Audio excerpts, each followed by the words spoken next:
Bayangkan kamu sedang tidur sendirian, lalu terbangun karena merasakan sesuatu merayap di bawah selimutmu. Tapi saat kamu membuka selimut, tidak ada siapa-siapa. Hingga kamu sadar ada suara laki-laki tertawa pelan dan kamu tidak bisa bergerak. Hati-hati, karena itu bisa jadi bukan kuntilanak biasa, tapi sesuatu yang lebih mengerikan, yaitu kuntilanak laki-laki, makhluk gaib haus nafsu, dan pemakan zakar pria.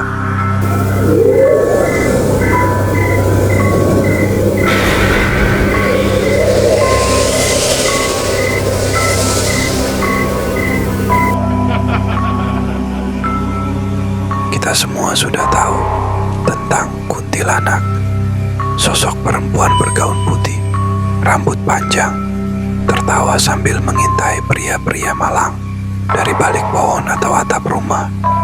Tapi, tahukah kamu kalau di beberapa tempat disebutkan ada versi lain dari makhluk ini yang jauh lebih aneh dan jauh lebih mengerikan?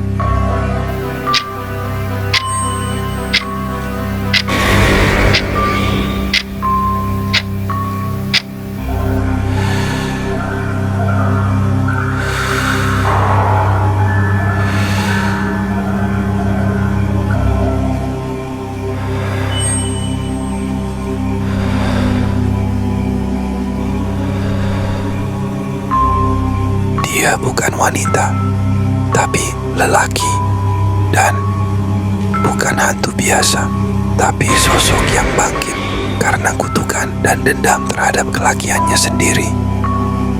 Dan katanya, ia mengincar satu hal dari tubuh pria, yaitu alat kelamin mereka. Sudah aku bilang, itu milikku.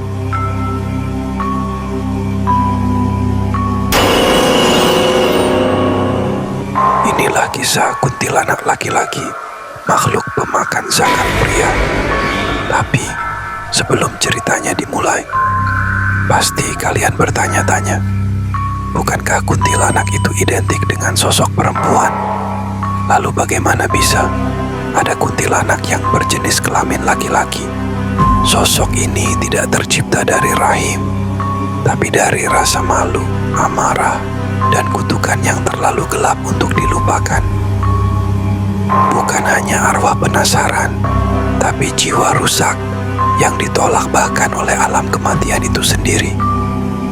Makhluk ini bukan bagian dari legenda kuno, tapi lahir dari ritual terlarang dan dendam yang melampaui batas antara hidup dan mati. Dan saat malam turun, ia akan datang, bukan untuk menakut-nakuti, tapi untuk mengambil milikmu. Dalam cerita rakyat Indonesia, terutama di tanah Jawa, Sumatera, dan Kalimantan, ada satu nama yang hampir semua orang kenal, yaitu kuntilanak. Ia adalah arwah perempuan yang meninggal dalam kondisi hamil, tapi tidak pernah sempat melahirkan. Karena kematiannya penuh kesedihan dan dendam, jiwanya tak pernah tenang. Kuntilanak dikenal lewat sosoknya yang khas, berpakaian putih, rambut panjang menutupi wajah, dan suara tawanya yang dingin mengiris telinga. Ia sering muncul di tempat sepi, memikat pria-pria lewat suara, lalu menghilang sebelum mereka bisa menyadari bahwa mereka sedang diburu. Tapi, bagaimana kalau bukan hanya wanita yang bisa menyimpan dendam?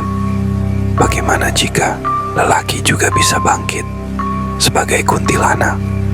Yang satu ini bukan hanya menggoda, tapi mengambil sesuatu yang tak bisa kau kembalikan.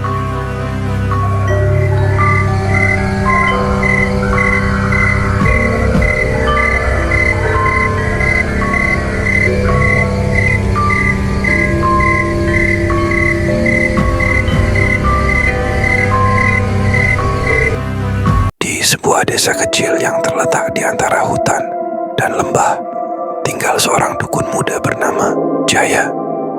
Ia dikenal sebagai penyembuh, tampan, cerdas, dan karismatik. Tapi di balik wajah tampannya, Jaya menyimpan tabiat gelap. Ia gemar bermain dengan hati wanita. Perempuan-perempuan desa jatuh hati padanya, satu demi satu, hanya untuk ditinggalkan. Sampai suatu hari, Jaya mempermainkan gadis yang salah. Ia adalah anak dari seorang dukun wanita tua, dukun yang dikenal angker, ditakuti bahkan oleh warga desa sendiri. Saat sang dukun tahu anaknya dipermainkan, ia tak menyerang Jaya dengan pisau, tapi dengan kutukan. Malam itu saat bulan menggantung merah darah di langit, dukun tua itu melakukan ritual gelap.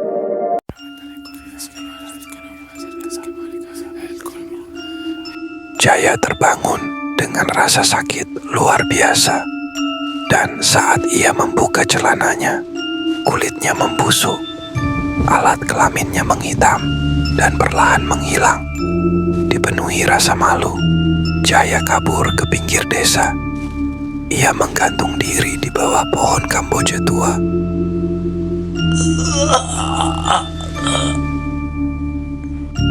Di tanah yang konon dulunya tempat pemakaman para dukun yang menguasai ilmu hitam.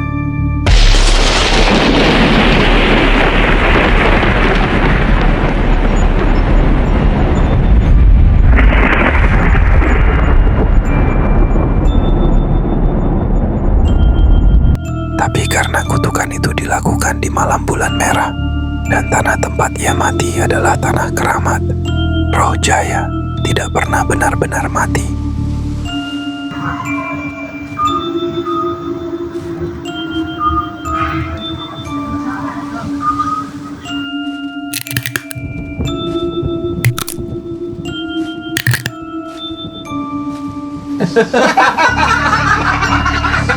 Milikmu akan jadi milikku. Ia kembali bukan sebagai manusia, tapi sebagai kuntilanak laki-laki yang memburu mereka yang tak tahu malu seperti dirinya dulu.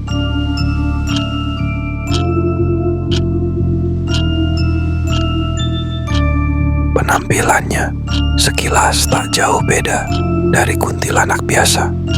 Berambut panjang, mengenakan kain putih yang kusam dan berlumuran tanah. Wajahnya pucat, matanya kosong. Tapi ada satu hal yang langsung membuat bulu kuduk berdiri. Tawa yang tidak manusiawi, seperti dua suara sekaligus, seorang lelaki dan seorang wanita tertawa dalam satu tubuh.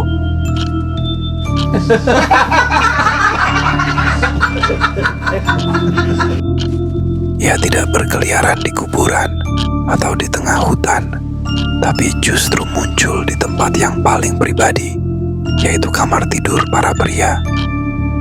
Korban biasanya sedang tidur sendirian, terutama setelah bermain dengan pasangan gelap dalam keadaan lelah dan tidak sadar.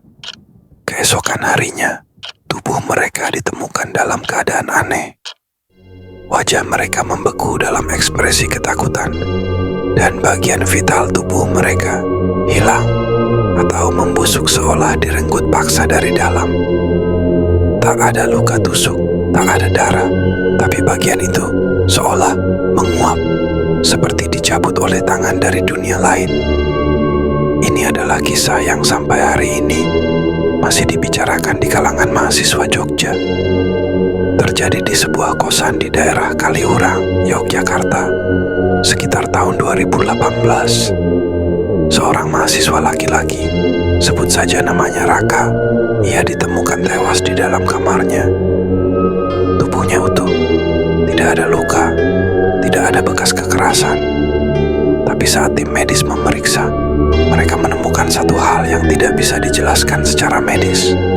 Alat vital Raka hilang, seperti tidak pernah ada. Tidak ada luka, tidak ada darah. Seolah-olah bagian itu menguap. Lebih mengerikan lagi, malam sebelumnya, beberapa penghuni kos mengaku mendengar suara tawa laki-laki dari dalam kamar Raka, yang membuat cerita ini jadi urban legend. adalah kebiasaan Raka semasa hidupnya. Ia dikenal sebagai playboy, sering membawa perempuan berbeda-beda ke kamar kosnya. Ada yang hanya semalam, ada yang tak pernah terlihat lagi. Beberapa orang percaya Raka bukan sekadar mati biasa, tapi korban dari sesuatu yang tak terlihat. Korban kuntilanak laki-laki dari dukun muda yang dikutuk karena nafsunya sendiri, hingga arwah penasaran yang kini memburu para pria yang suka main-main dengan cinta dan tubuh orang lain. Kuntilanak laki-laki bukan hanya legenda, ia adalah peringatan bahwa setiap tindakan punya bayangan yang mengikuti. Jadi lain kali, sebelum kamu bermain-main dengan hati dan tubuh orang lain, ingat satu hal, bisa jadi tubuhmu sendiri adalah harga yang harus dibayar. Kalau kamu tidur sendirian malam ini dan mendengar suara langkah berat serta napas lembut di telingamu, berdoalah dan berharap itu cuma mimpi, karena kuntilanak laki-laki mungkin sedang mencarimu. 1. Jangan pernah tidur dalam keadaan najis. Dan jangan berhubungan intim dengan lawan jenis yang belum halal atau berzina. Makhluk ini tertarik pada energi kotor dari perbuatan dosa. 2. Gunakan garam kasar di bawah tempat tidur. Konon, garam bisa menghambat energi dendam yang ingin menempel pada tubuh. 3. Jangan bercermin setelah lewat tengah malam. Cermin bisa jadi portal, dan dia suka menampakkan diri di belakang bayanganmu. 4. Bacalah doa perlindungan sebelum tidur. Semua makhluk tak kasat mata atau jin-jin jahat, termasuk kuntilanak laki-laki, membenci suara ayat suci, karena itu mengganggu frekuensinya. Karena kadang, makhluk paling menyeramkan adalah yang dulunya manusia biasa. Kalau kamu suka kisah seperti ini, like, subscribe, dan nyalakan lonceng notifikasinya. Karena masih banyak makhluk dari kegelapan yang menunggu untuk diceritakan.